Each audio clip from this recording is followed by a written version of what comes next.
And Kuss goes, says, I've had enough of this, to Evenepoel. And there's gaps opening up here, 2.6 kilometres to go. Here is Sepp Kuss, and he has actually pushed on. He's going for glory. This could be a fabulous day for Jumbo-Visma. Stage victory coming his way, needs to drive it all the way over the line. Is he going to he's going to go high-fiving. This might cost him a red jersey, for goodness sake. Hits the line, takes 10 seconds bonus.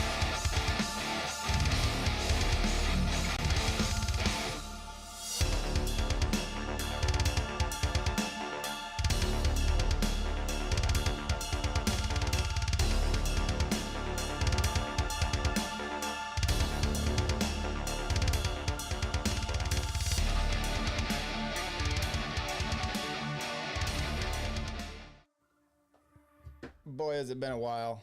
I am back, your humble leader of podcasts. We are back in the door. I don't know if anybody's out there. I just thought I would do a quick show today. Trying to get my bearings back.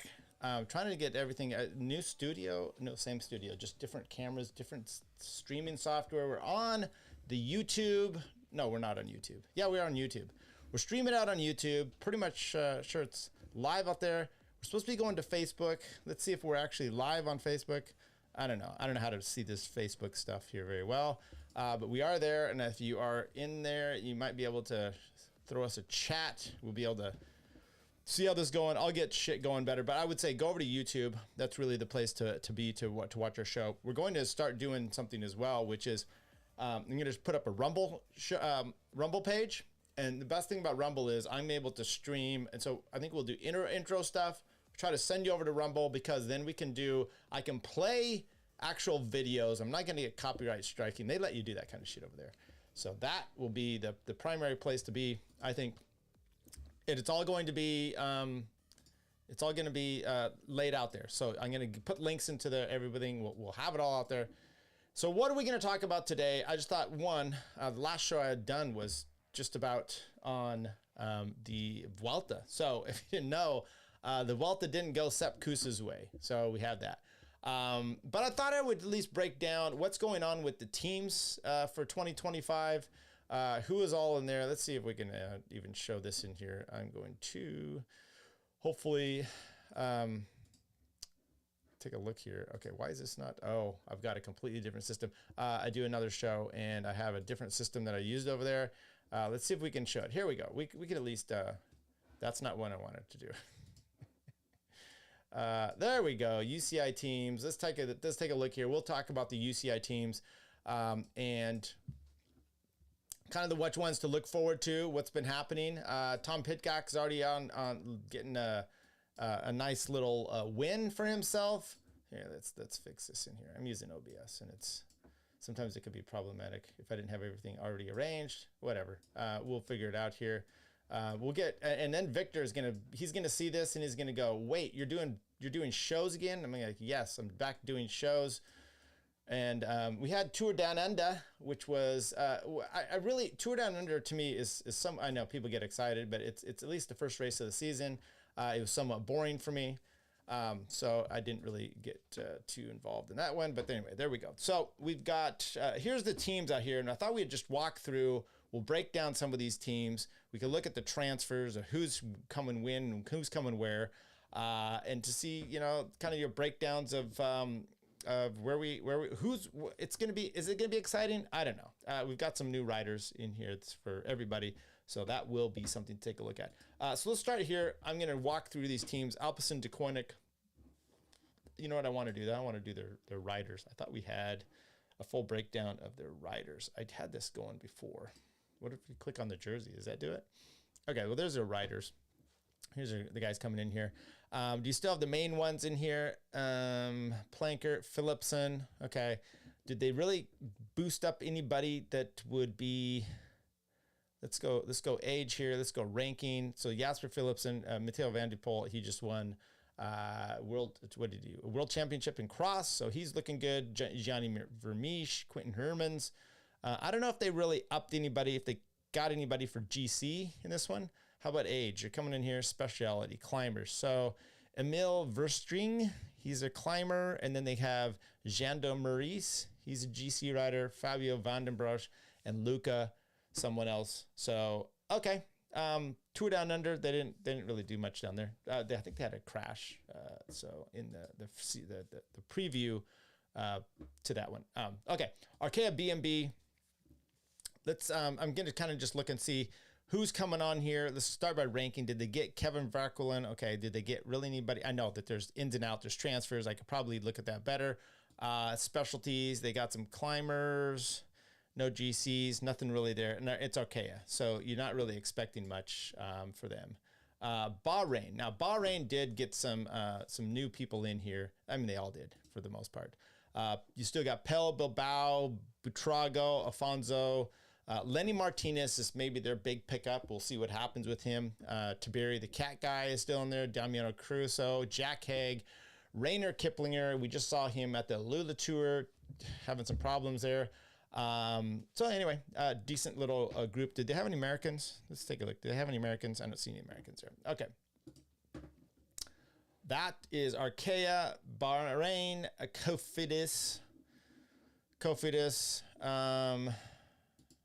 Specialties, Simon Carr. He was with them, I think, last year. He went over. Dylan Toynes, Emmanuel Bachmann, Jesus Herrera, Ingiz Izagiri, Jonathan Lastra, Jan Moss, Sylvain McNeek. I mean, okay, decent little team going on for you there. Here's one team that got a bit of a mix-up, obviously losing their big man that was in Joe and one of the brothers here. So Clement Berton, Jeremy Bouchard, Felix Gall, Victor Lefay. He came over last year from Cofidis, I believe. Who else here? Parapentre, Ariane, but they lost the brother, Nicholas Prudhomme, Callum Scotsman. So not a bad. Let's take a look at their ranking. Did they really bring anybody? Cosnefoy, they lost. So he's their big man. Paul LePerry. Okay, Sam Bennett, sprinter guy. EF. Now EF has already got a win this year, so good for them. Let's take a look at the rankings. Carapaz is still their big man. Vandenberg, he already got a win this year. Alex Bodine, Nilson Palace, Ben Healy, kind of a lot of the same. They lost, what's his name? The Colombian. He's no longer in there. So it's Chavez, Archie Ryan, Georg Sternheiser, Georg, Yuri Chidomi, the Japanese rider, Alex Bodine, Hugh Carthy, Cepeda, Rui Costa, Sean Quinn, James Shaw. So decent, and then Palace down there in the one-day ranking. Good for him. So nothing. We'll see how they go. FDJ loses Lenny Martinez, but Stefan Kung is their high man now. Roman Gregori, Valentin Madwa, David Gadou, Guillaume Martin. Okay, I don't think he was with them last year. I thought he was with Cofidis, so he comes over for them. Quentin Patcher. Let's take a look if I was right about Guillaume Martin. Cofidis. Yep. So he was with Cofidis last year, and there he goes. With FDJ. It stays in the French ranks. I don't know what that does for him. Ineos. Now, I don't think Ineos made much movements at all this year. So they're Carlos Rodriguez is their high point man. Magnus Sheffield, who did actually pretty well over in Australia. Egan Bernal, if he comes back. Philip Ogana. So they got Andrew August, he's the American, and Artem Schmid, he's another American. They're down here low on their, they got in Lucas Hamilton as well. But those guys should be interesting. So let's look at the age going on here. So Geraint Thomas, I think he's going to race either the full year or half the year. I'm not really sure, but kind of some of it. He was over in Australia. Just, he's kind of the guy when he's on. When he's not, he's not. But they've got a decent, Caleb Ewing. They just brought over Caleb Ewing. Bob Jungles, Omar Frere, Kwiatkowski, Ben Swift, Castorviejo. So some decent guys up here getting long in the tooth to some extent. But Andrew August, youngest down there, American. It'll be interesting to see how he goes, much like Schmid and Magnus Sheffield. So I don't know if they're going to be much this year. They do have Caleb, so maybe that's going to be somewhat of a bent for them coming into the big races. Intermarché Wanty, of course, it's all about your big man, Biniam Girmay. He's the one that gave us a bunch of views on the channel last year. Where is Jay Fort comes in and says, where is Lance? He's not in prison. Lance, I imagine you're saying, and by the way, Jay Ford, when they come over to the cycling side, we'll get this ramped up again. This is going to be happening. It's going to be, people are going to be coming in here like crazy. Don't worry about it. Lance Armstrong is doing weightlifting stuff in Austin, Texas. So not much here, but we got Biniam Gourmet. That's really the big rider you have here on the Intermarché team. Remember Gerben Thiessen, he was supposed to be the big guy coming in for them, leading the realm for the Tour de France last year, but it really was Gourmet that took everyone by surprise, winning the green jersey and 3 or so stages. Fantastic. Other than that, they have Louis Meintjes for, the overall, but not much. Taco van der Hoorn, one of the better names in the racing. Okay. Intermarché Wanty. What else? Let's keep going here. Trek. I will be interested to see what this team can actually do this year. They've got Mads Pedersen. They got a bunch of good one-day riders here. Pedersen, Milan, Matteo Skilmos did really well on the Tour, and the year before in the Tour of Switzerland. So it will be interesting to see what he could come through. Tom's Squeens, Vacek, Giulio Ciccone, and always a climber ready to. Jasper Stuyven. Baca Mollema, he should be retiring here anytime. Quinn Simmons, I think this is a year that's kind of seminal for Quinn. He's young. He at some point needs to step up, and he's had a lot of chances to do so. He's still only 23 years old. Remember, when he went pro, he was like 19, 18 years old as a world champion, and he's definitely, you go like, he's been out there a bunch. He needs to make progress. Okay, you're still 23 years old. So it'll be interesting, though, if he starts to turn his way into like a Wout.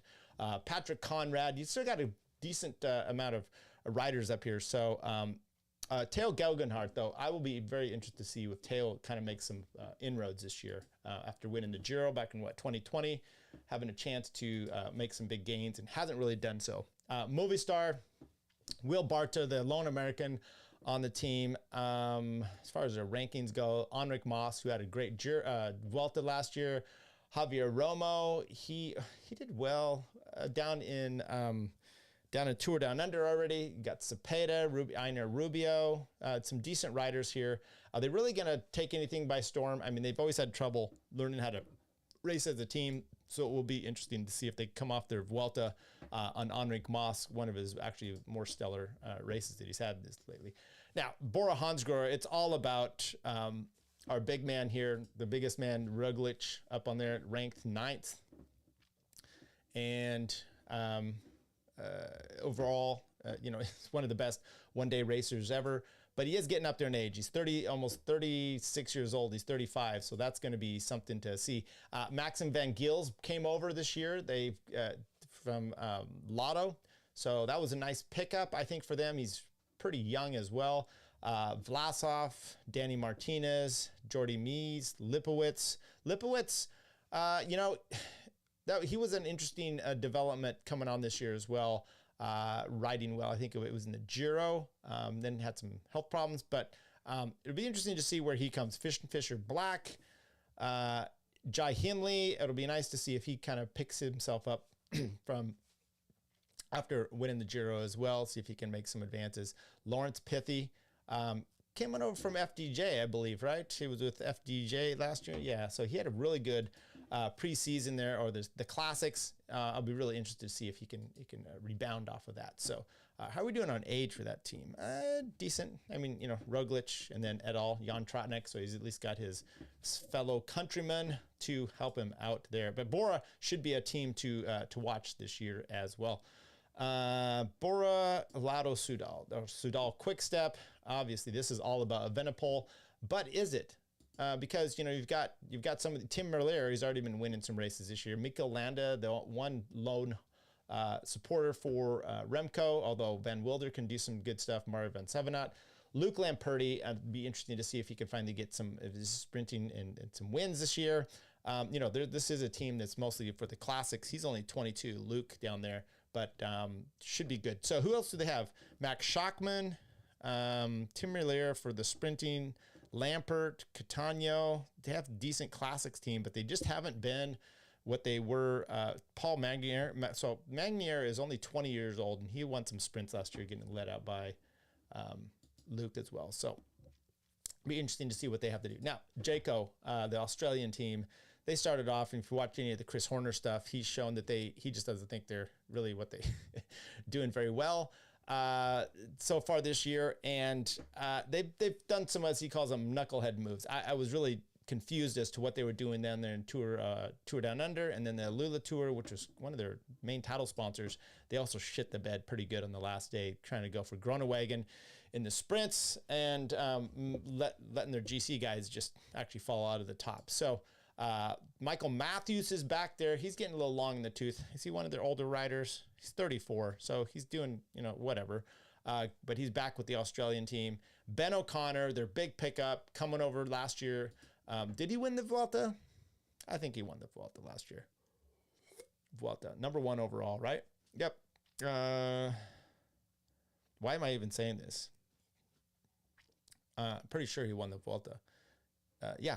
How come it's not showing it here? Second in GC. Did he not win the Vuelta? Did our man Roglic end up winning the Vuelta? Roglic ended up winning the Vuelta. Why am I saying that? Ben O'Connor should have been able to hold on, but he didn't. Okay. That's the final time trial and the GC. So yeah, he didn't do it, but he did well in the Vuelta, even though he got a big head start there. This is me not doing enough preparation, I guess. Just throwing shit out there. But you got Ben O'Connor, Luke Plapp. They have a solid team. Max Walscheid. I mean, everyone on here. Eddie Dunbar. I mean, he was also shit in the bed over at Lula too. So good luck to you, boys. Let's keep going on here. Postal Picnic, Team Picnic Postal NL. What a horrible name. Oscar Onley had a good season last year and hopes to exceed on that. Roman Bardet, I think he's finishing up. I think it's short part of the season. He's going to even be Kevin Vermaak, the American. Max Poole. Who else we got here? Warren Barguil. It's time for him to retire as well. John Degenkolb, not quite the same after his bike wreck, even though he's won the Paris-Roubaix stage Tour de France a few years ago. Not quite what he used to be. So it'll be interesting if these guys can get off the schneid, get a few more results. But I think Only is really going to have a good chance here. Okay, so one of the best teams in the world. 2023 winning all 3 Grand Tours. And now they got Jonas Vingegaard coming up second in the Tour de France last year. Matteo Jorgensen, though, pulling up here on second in the points for the ranking on the team ahead of Wout. I mean, Olaf Koy, the sprinter, probably won't get his chance in the Tour yet this year.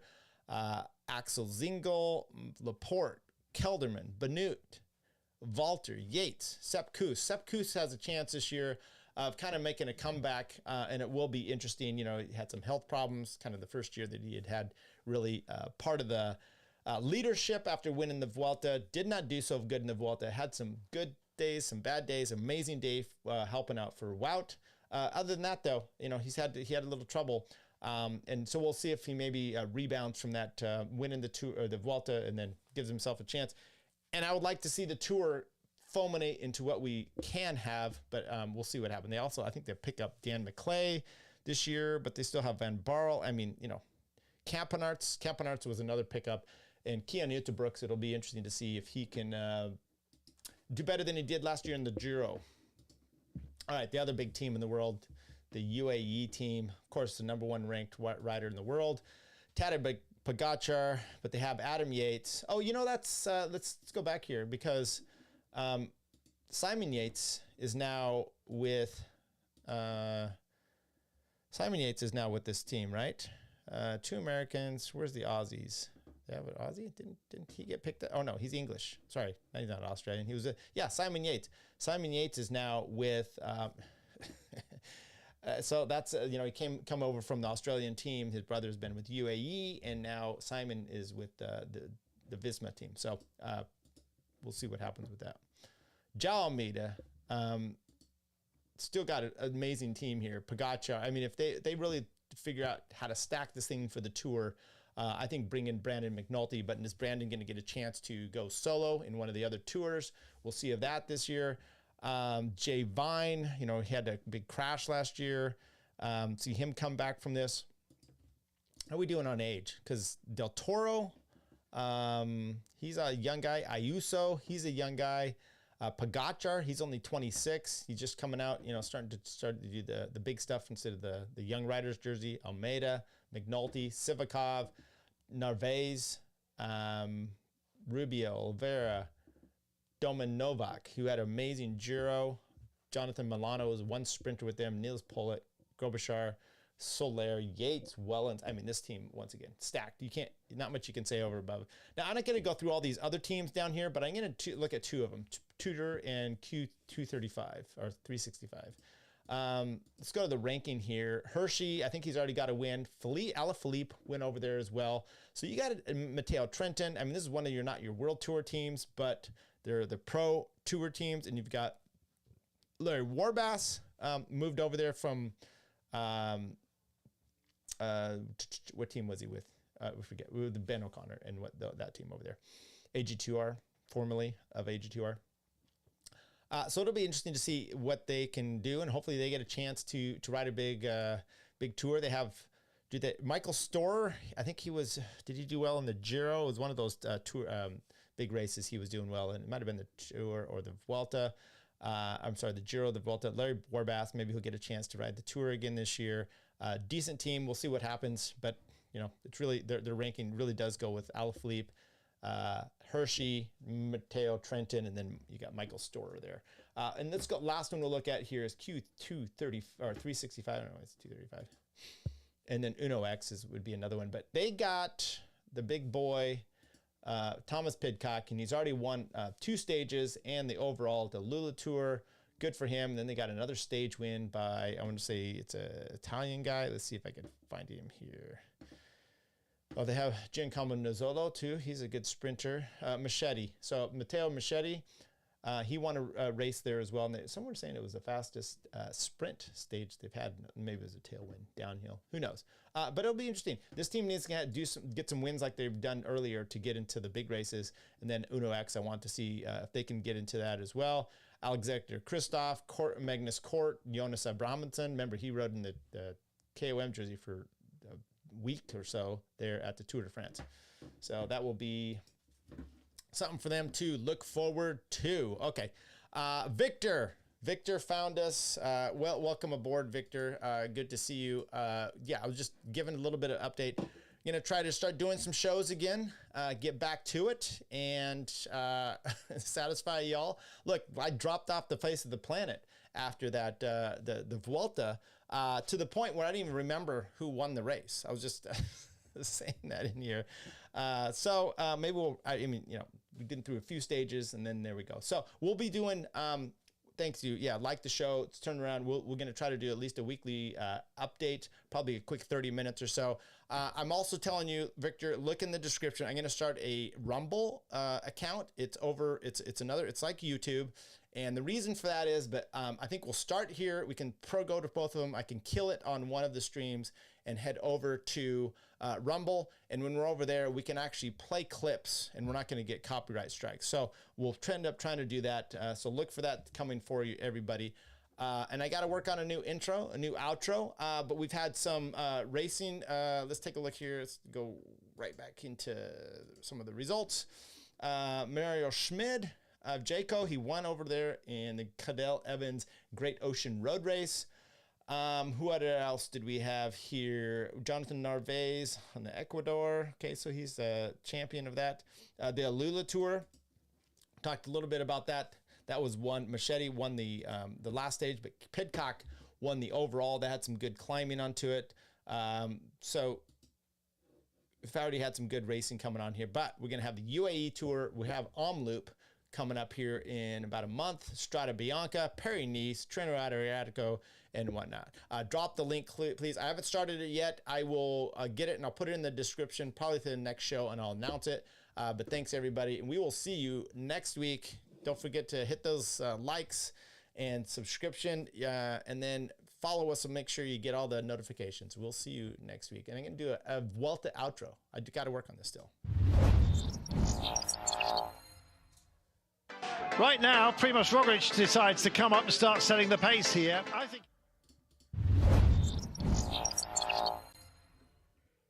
Right now, Primož Roglic decides to come up and start setting the pace here. I think he's thinking, well, if Vingegaard can have a go, so can I. At 2.8 kilometres to go, and Roglic has actually changed the tempo here.